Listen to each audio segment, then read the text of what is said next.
This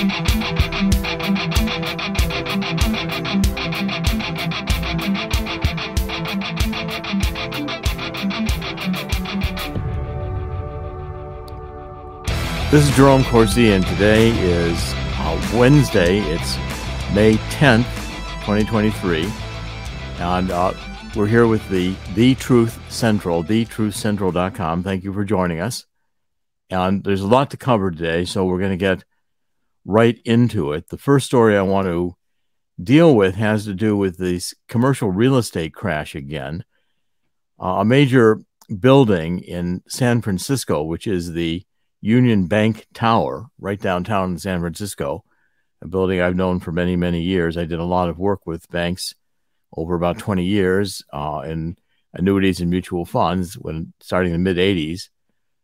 This bank building now, it's essentially foreclosure, and it's marking a trend of what's going to be happening in commercial real estate, that these older office buildings, many of them built in the 80s and 90s, when they finally get to sell, either a foreclosure or a regular transaction, they have to be deeply discounted.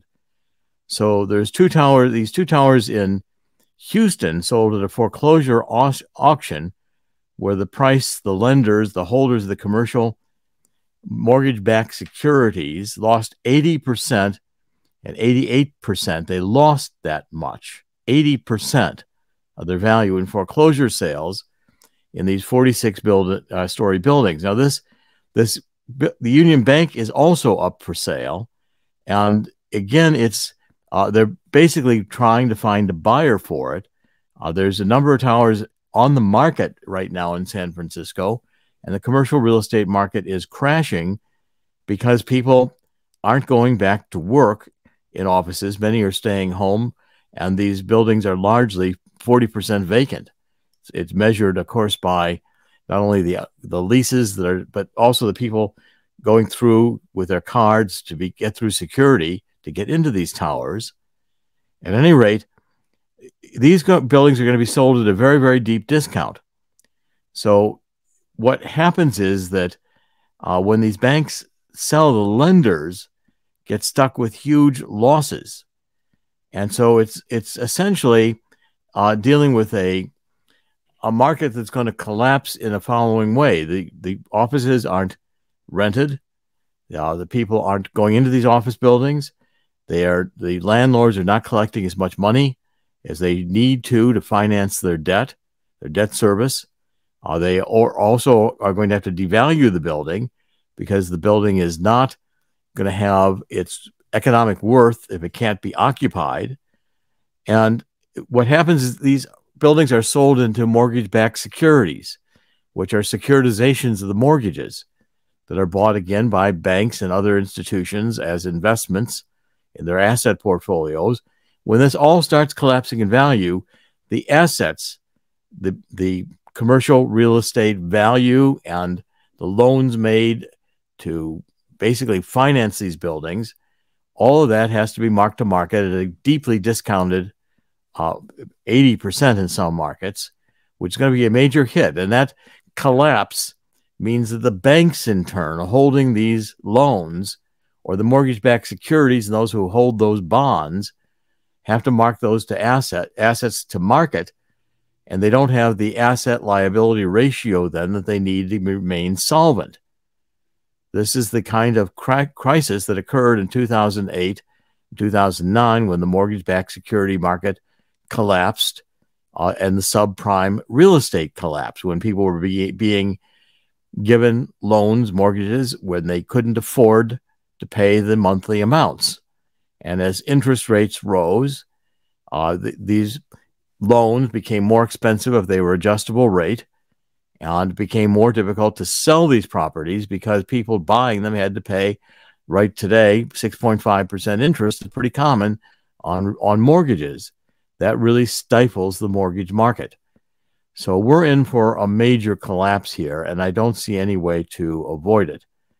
The next story I want to cover, and you're not going to hear these stories covered very adequately in the mainstream media, but I'm following them, and I think they're very important in terms of where we're going economically.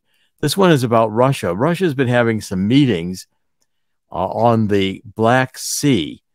Ukraine exports a lot of its grain through the Black Sea. The Black Sea is a very active sea for exporting, and it goes through into the Mediterranean and then out to the Atlantic. It's the southern route to the Atlantic for Russia, for Ukraine, and for many of these countries. Now, when the Russian invasion of Ukraine started, Russia began blocking Ukraine's access to export through the Black Sea.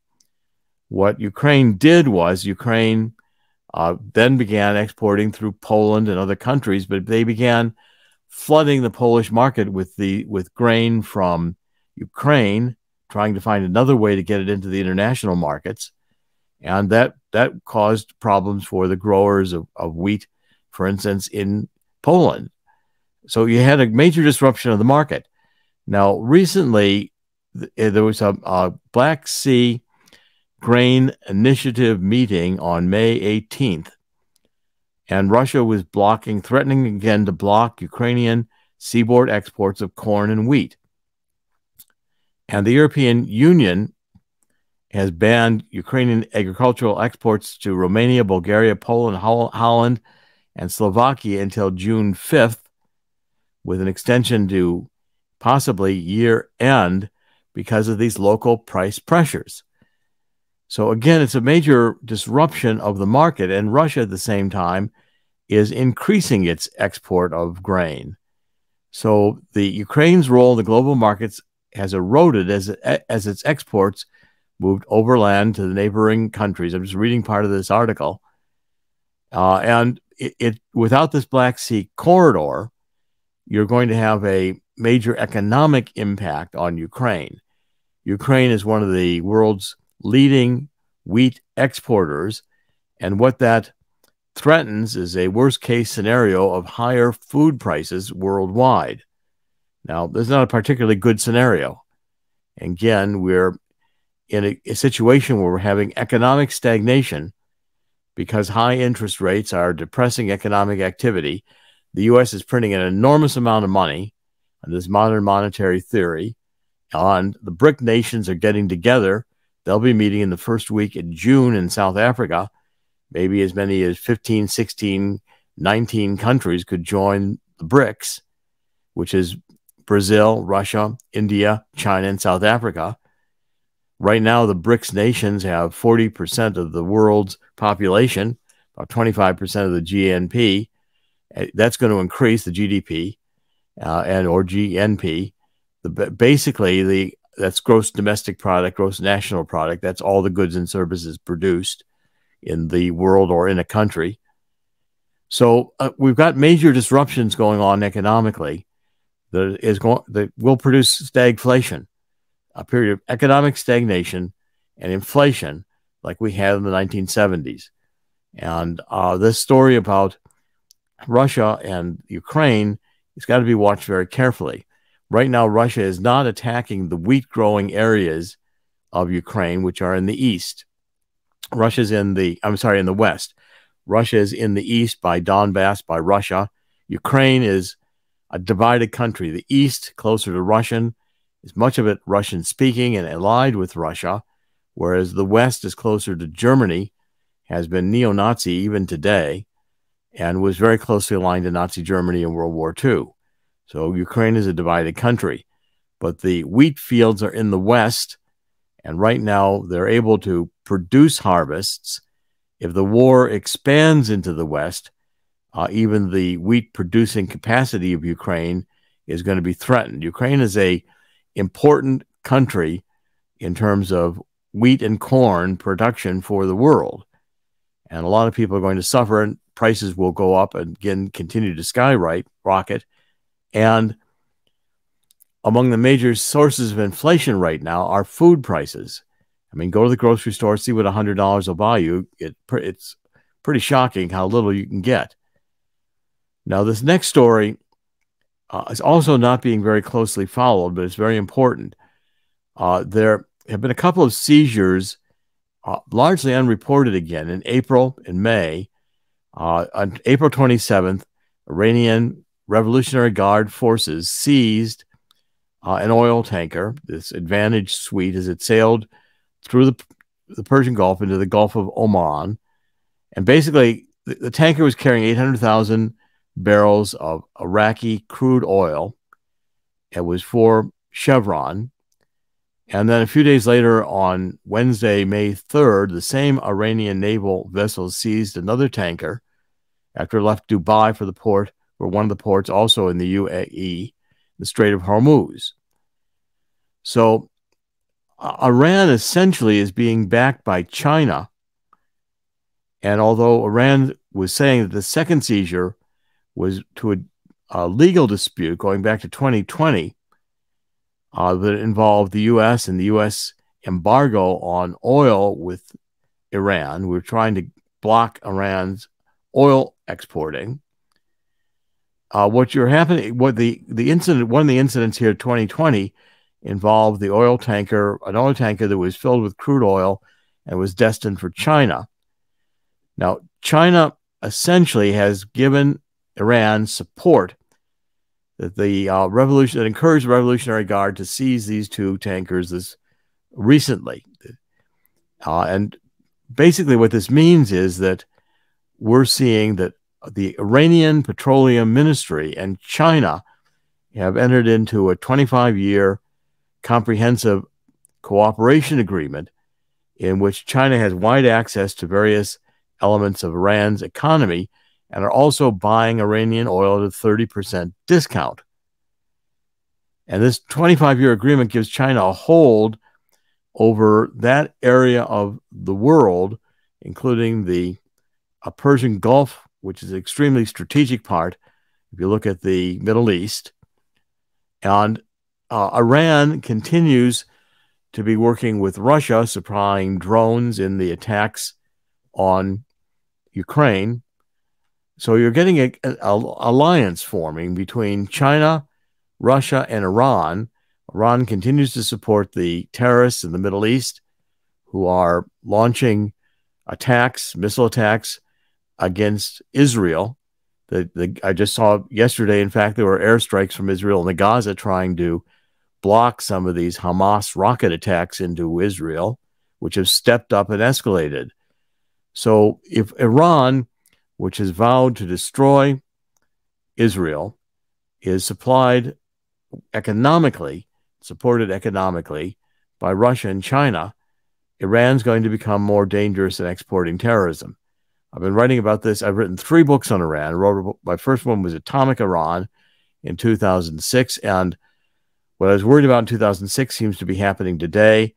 It looks to me as if Iran will have nuclear weapons because the Biden administration and John Kerry's been a supporter of Iran since 2004 when I opposed him with Unfit for Command, the book on the Swiftboat veterans who opposed John Kerry. I co-authored the book with John O'Neill, who was a Swiftboat veteran who commanded John Kerry's boat when John Kerry left Vietnam.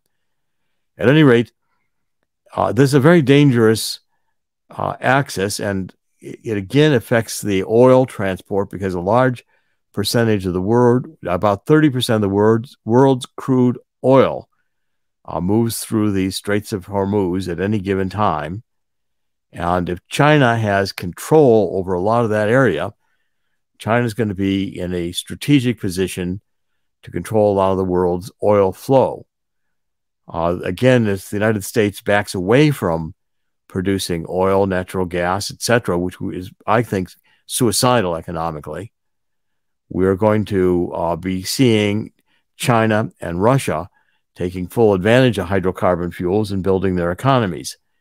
So this is a extremely difficult time. If we can, Chris, I'd like to show we have a new sponsor today. I'm going to talk about them in a minute. First, let's go to Swiss America, which I think is essential. Again, this gold and silver, if you go to the sponsors and pull down that tab in the black bar at the top of the Truth Central page, and you see Swiss America, there's Walking Liberty $50 offer. Please fill out the form. You can buy up to 250 of these coins. They are about 90% silver, It's a lost leader for Swiss America. They want to introduce themselves to you, and they're selling these coins for just about what they're worth in terms of the silver. Fill out the form. It's consultative selling. You can talk about, I want to switch my IRA into gold and silver. And by the way, silver, I think, is going to be appreciating faster, at a faster percentage than gold. And what I'm predicting is that gold and silver will double through this economic crisis we're going into. I've written a book with Dean Heskin. It will be out very, very shortly. I approved the final yesterday, and it should be up for print and sale on Amazon very quickly. We'll be talking about it. Secondly, let's talk about our new sponsor for a minute. We're working with a company with this rapid review tool, Eric Smith of Decision Technologies, who I've worked with for 10 years, has a very brilliant tool. Again, you just pull up our sponsors, and it's the rapid review. Right there, you'll see it is a software program, and it's available for the public. There's a public version of this, which is called Rita. It's also available for investment advisors, stockbrokers, etc. And what it does is it ranks and scores any given mutual fund against all others in that class. And you get to dial it. You get to pick your factors. I'm interested in 10-year returns. I'm interested in, how low the fees are. And you pick your preferences. And it's surprising. You might find out that funds you're investing in a class of 250 rank somewhere in the bottom quartile, because the truth is not really conveyed in mutual fund advertising. They pick the time period when they look good, and they say, we've been the best in the past 5 years in this category of funds. Well, how'd you do in the past 6 years? Well, not so well. I mean, that's where, again, this is a truth. Once this catches on, and we're going to be doing some shows, we'll have Eric Smith on with us next week. We'll be doing some half-hour shows really focusing on these issues and letting you understand how it works, that you can find out where your mutual funds rank and how good your advisors are. Now, once this tool takes off, I think it's going to be revolutionary in the industry. Things that we're having on our sponsors, I believe, are bringing real value to you. We'll also do a show. We do some additional shows next week with Matt McMillan. Matt is a young guy. He's going to be, I've been very close to him. He's going to be marrying my daughter in August. And Matt is in the insurance business. I work with I have all my licenses in securities and annuities are still active.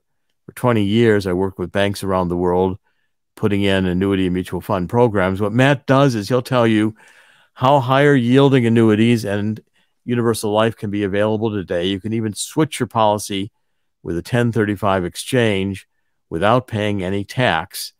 And these are tax-deferred investments, which are going to do very, very well in high interest rates environments. Again, fill out the form, and Matt will get to you. All the things here, you can fill out the forms on these for Swiss America, for the McMillan Agency, or for these decision tools, the rapid review decision tools. And Matt will get in touch with you, or the Swiss America will get in touch with you, or one of Eric Smith's people in the rapid review technologies will get in touch with you and explain it to you. We're going to be promoting these more actively over the next bit of time. Let's go back to a couple more stories I want to cover. And Chris, do you want to comment at this point? We've covered a lot already on the show. It looks to me, when you see the fact that Iran is able to seize our oil supplies when they kind of fly by their territory, and China is flexing its muscles a bit more. Russia is going as deep as it can into Ukraine, knowing that it's not stupid enough to destroy the actual productive portions of the food producing portions of the country. That's one of the reasons why they want Ukraine. The wheat, the other one, of course, the access to the Black Sea.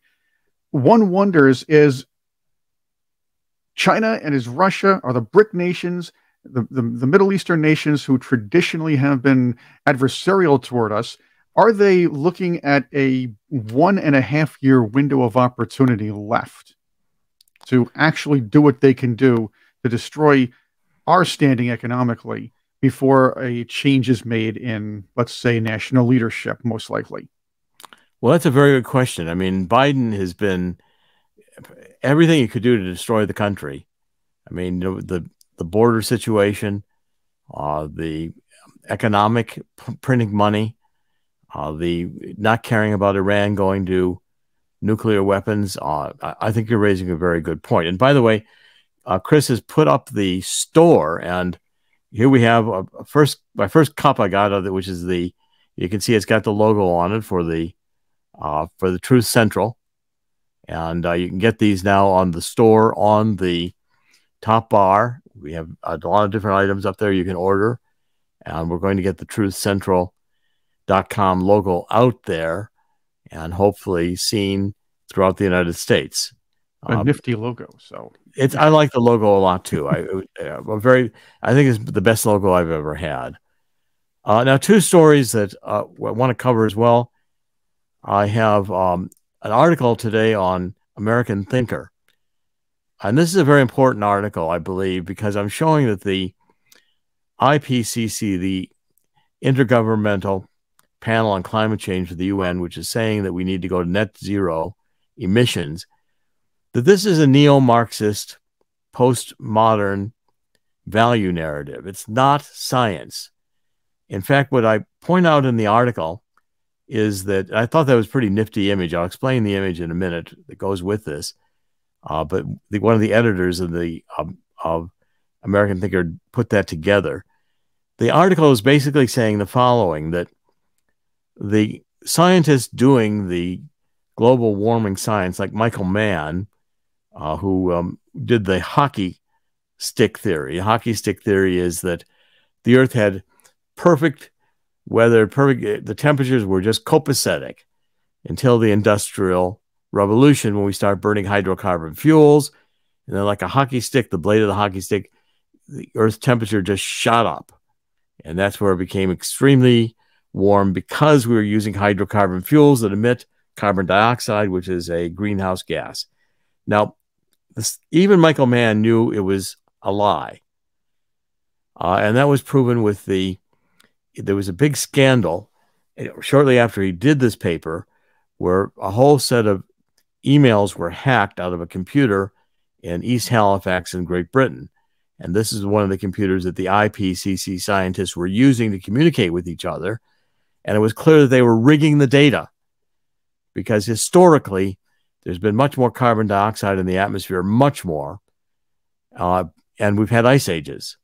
And they erased things like the Little Ice Age, which occurred again in the industrial era. It occurred around the time George Washington was fighting the British, the Revolutionary War. The big ice flows you see in the Delaware, Washington crossing the Delaware, well, the Delaware doesn't freeze like that anymore. And the same little ice age that got Napoleon's troops frozen coming out of Russia. We've had varying, the sun is really the major factor. And climate scientists know this. When the sun is dormant, the Earth gets cooler. We have little ice ages. When we get further from the sun in our elliptical orbit, about every 100,000 years, we're farthest away from the sun, we have ice ages. It has nothing to do with carbon dioxide. Now, what I'm pointing out is that the left, we have to understand that today's left, with this critical theory, which is all out of the Frankfurt School, group of Marxists from the Weimar Republic in Germany, were fighting against the communists, were fighting against the socialists. The Nazis were National Socialists. It was a fight on the left. They were having street riots. The Nazis won. The communists actually had to leave. The Frankfurt School largely came to the United States during the war. And these postmodernist French writers like Jean Baudrillard, who I'm sure very few people listening to this show know about, but these are taught in the universities. Now, what it means is, and this will be my new book on the truth about neo-Marxism, cultural Maoism, and anarchy. I'm trying to write about all this stuff and get it out there so it's available to you as fast as I can. Baudrillard, okay, for neo-Marxism, they oppose carbon dioxide because they want to destroy capitalism.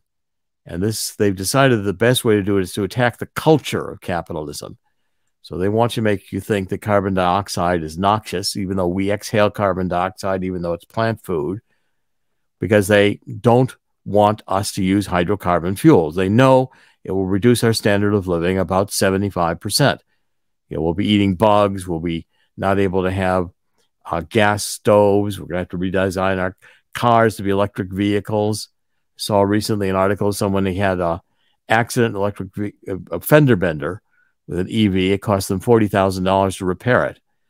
These are not practical vehicles. Now, Baudrillard is extremely important. Baudrillard was really, the Matrix movies used Baudrillard. Baudrillard said there is no such thing as objective reality. We only perceive reality through our senses, and so therefore we have narratives about what we're seeing. So during the Gulf War in 1991, he actually wrote a book saying the Gulf War did not take place. Now, Baudrillard knew that there were troops over there fighting.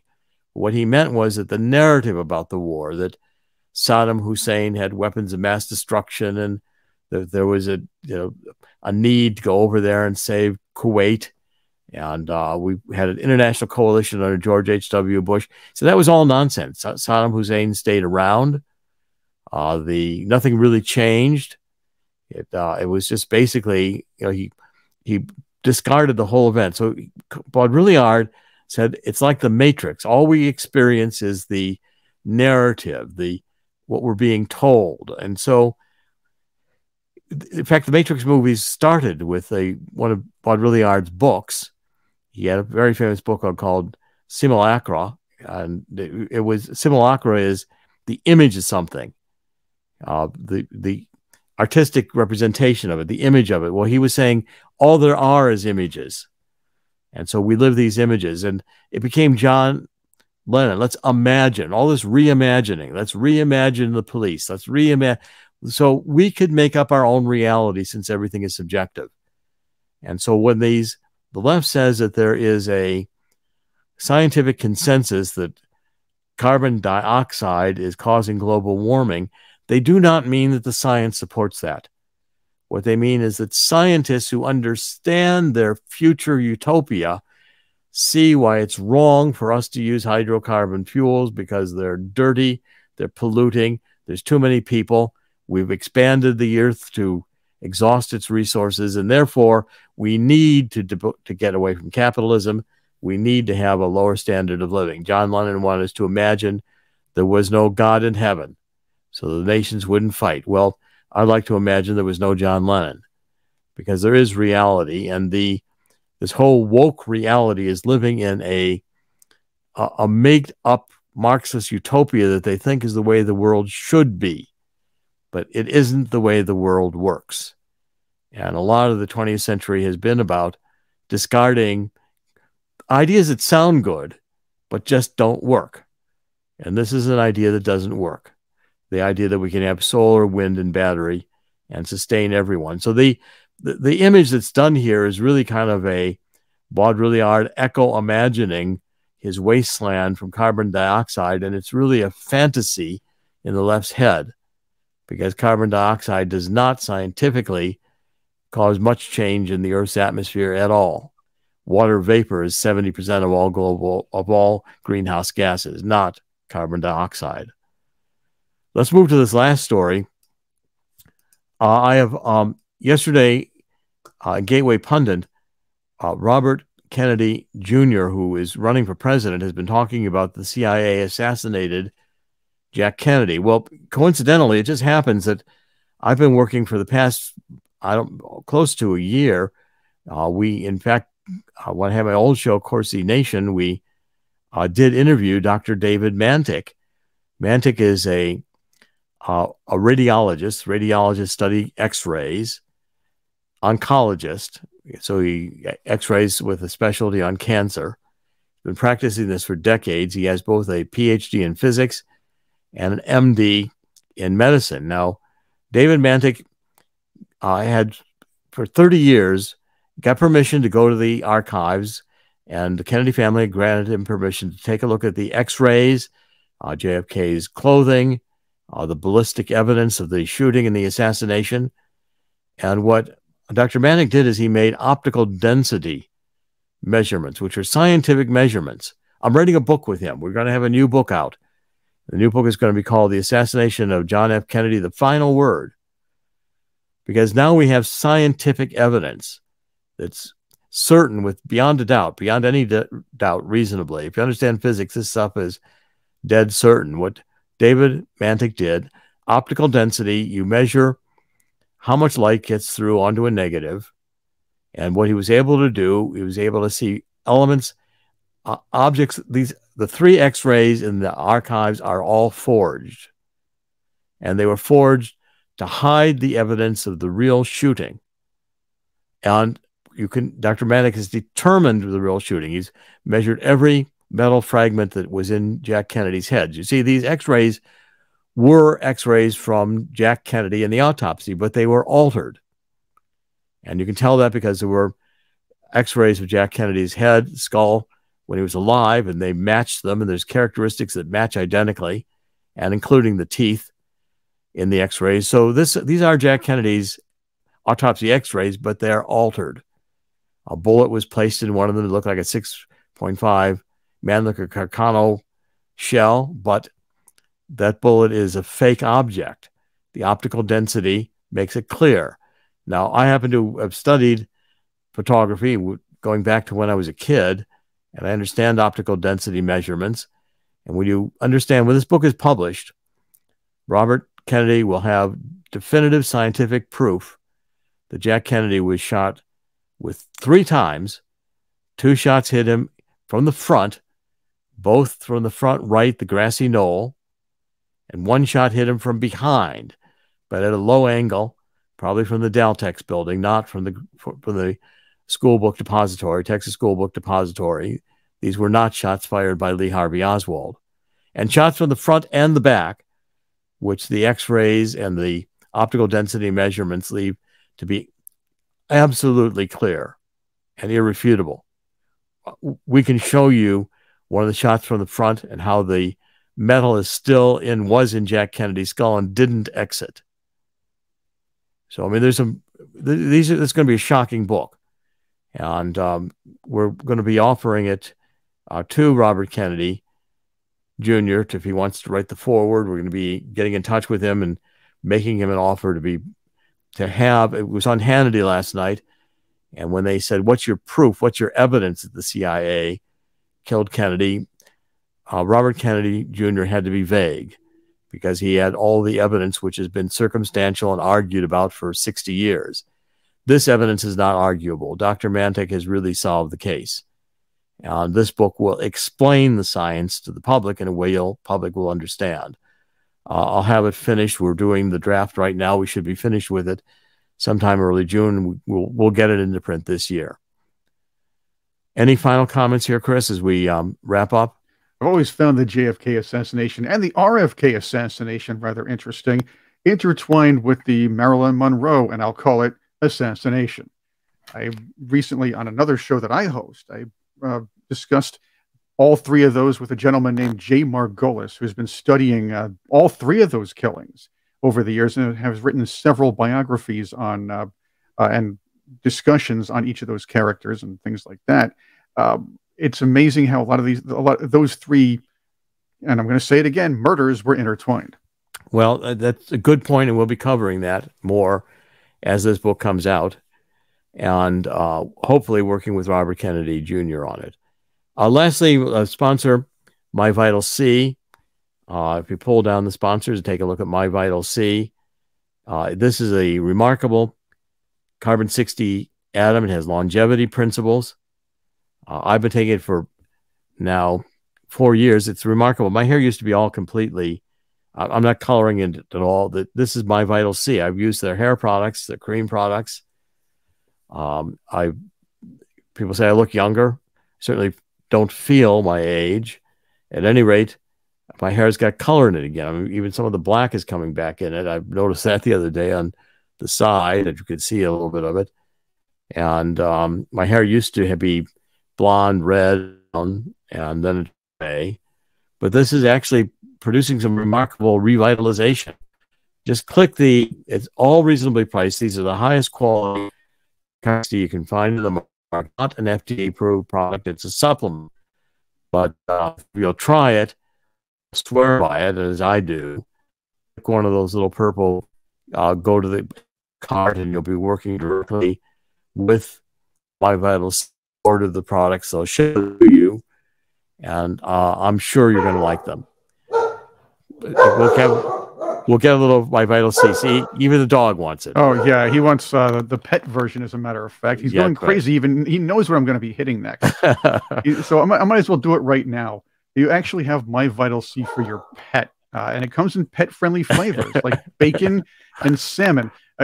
Teddy here would like peanut butter, but I think he'll settle with the bacon. I think. Well, Chris, you can't be all bad. You sound like you have a good dog, so and we've got a Irish setter who loves this. He just loves the My Vital C. We've got a cat in the house also who loves the cat version of it. Anyway, this is Dr. Jerome Corsi. Let's wrap up. Today is Wednesday. It's May 10th, 2023. Like I say, in the end, God always wins. God will win here too. Things may look difficult and tight, and they are. We're going through a very dark age of disinformation. But I see Tucker Carlson emerging on Twitter. I see Robert Kennedy Jr. emerging with the truth about the assassination of his uncle and his father. We have some bright light ahead of us. With God's help, we will get through this. In the end, God always wins. God will win here too. Dr. Jerome Corsi, my producer Chris. We will be back tomorrow. We're broadcasting every weekday. Thank you for joining us. God bless.